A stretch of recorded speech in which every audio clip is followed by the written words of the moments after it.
नमस्कार। पुस्तक परिचय के अंतर्गत आज हम बात करेंगे काव्य संग्रह बोलो ना निर्झर। इसे लिखा है सुदर्शन रत्नाकर जी ने। यह पुस्तक प्रकाशित हुई है अयन प्रकाशन से।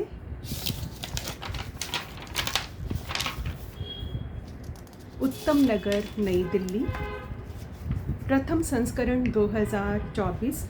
मूल्य 320 रुपये केवल। यह पुस्तक उन्होंने समर्पित की है वरिष्ठ साहित्यकार प्रोफेसर रूप देवगुण जी को एवं उन सबको जो मेरी प्रेरणा के स्रोत हैं। सादर सस्नेह समर्पित। बोलो ना निर्झर की भूमिका लिखी है रामेश्वर कंबोज हिमांशु जी ने। वह लिखते हैं, प्रयोक्ता के रूप में कवि का चिंतन, मनन, भाव सरणी और कल्पना के रंग मिलकर एक नया संसार सृजित करते हैं। जो भाषा कवि प्रयोग करता है वह केवल शब्द, पद या वाक्य नहीं है, अपितु वह जीवन अनुभव की काव्य के रूप में सृजित एक नवीन सृष्टि है। कवि स्वयं को जितना संप्रेषित करता है, आवश्यक नहीं कि पाठक या श्रोता उसे उसी रूप में स्वीकार करे। पाठक के अपने अनुभव होते हैं, अतः उनकी ग्राह्यता सृजक से भिन्न हो सकती है। रचना छोटी है या बड़ी, उसका ग्राह्यता और प्रभाव का आकार से कोई संबंध नहीं है। रचना की वास्तविक ऊर्जा, उसकी वास्तविक व्यापकता इसमें है कि वह रसज्ञ के पास कितनी पहुंचती है और किस रूप में।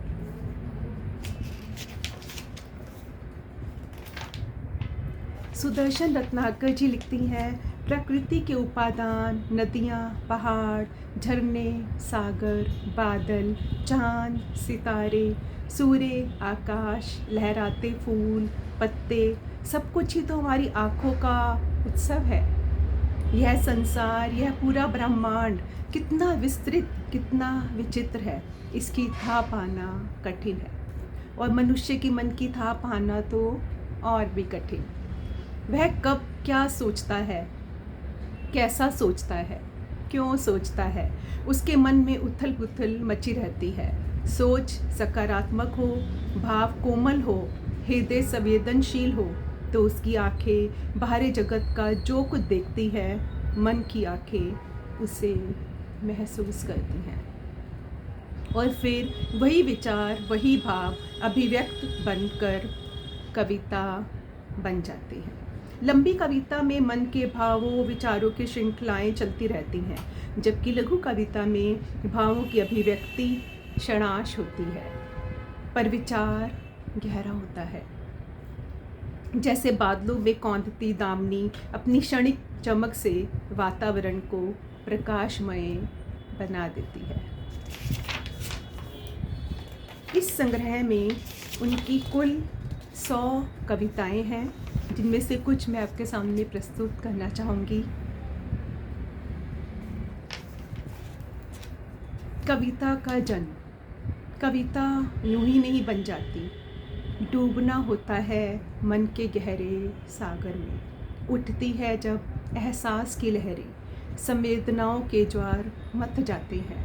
जब व्यथाओं, पीड़ाओं के भाटे तब निकलते हैं अथाह मोती। विष और अमृत के पात्र, विष कवि स्वयं पीता है, अमृत बांटता है। दर्द वह सहता है, तभी तो होता है कविता का जन्म। उनकी अगली कविता प्रस्तुत करने जा रही हूँ, जिस शीर्षक पे ये पुस्तक है बोलो ना निर्झर। बोलो ना निर्झर, दूध सा नील लिए संकरे गलियारों से निकल, कहाँ से आते हो तुम? उत्तुंग शिखरों के उस पार कौन रहता है तुम्हारा, जिससे होकर प्रेरित निरंतर रहते हो गतिशील। पत्थरों की चोटें सहते हो, फिर भी हमारे लिए बहते हो। बहुत बहुत सुंदर कविता है। एक और कविता आपके सामने प्रस्तुत करती हूँ, जिसका शीर्षक है कैसे है ये बंधन। कैसे है ये बंधन, मृग मरीचिका से जो ना मिलते हैं ना ही छूटते हैं, मोह पाश में बांधते हैं, भ्रम में डालते हैं, काफिले के पड़ाव से मिलते हैं और जुदा होते हैं, साथ नहीं निभाते हैं। कैसे हैं ये बंधन मृग मरीचिका से जो ना मिलते हैं ना ही छूटते हैं, मोह पाश में बांधते हैं, भ्रम में डालते हैं, काफिले के पड़ाव से मिलते और जुदा होते हैं, साथ नहीं निभाते हैं। इस बहुत सुंदर गहरी कविता के बाद एक कविता और, जिसका शीर्षक है तुम में है। तुम में है सागर की गहराई, आसमान की ऊंचाई, पहाड़ की अटलता, धरती सी सहनशीलता, सूर्य की उष्णता, दुर्गा की शक्ति, सतत बहते झरने की निर्मलता, फिर कहाँ से आई दुर्बलता और कहलाती हो अबला। इनकी कविताएं छोटी हैं, लघु कविताएं हैं, लेकिन उनका सार बहुत गहरा है। और एक और कविता के साथ अंतर। सूनी डगर पर तुम मिले, हाथ पकड़ा और साथ चल दिए, फिर क्या हुआ कि हम मंजिल तक नहीं पहुँचे। मैं तो विश्वास की डोर थामे रही, पर तुम्हारी शक की नज़रें मुझे हर कदम पर भेदती रही। यही तो अंतर है तुम्हारी और मेरी नज़रों का और हमारी भटकन का। आशा है ये कविताएं आपको बेहद पसंद आई होंगी। इस वीडियो को लाइक करें और चैनल को सब्सक्राइब करना बिल्कुल भी ना भूलेंगे। जल्दी ही मिलूँगी अपनी अगली वीडियो के साथ। तब तक नमस्ते, जय हिंद।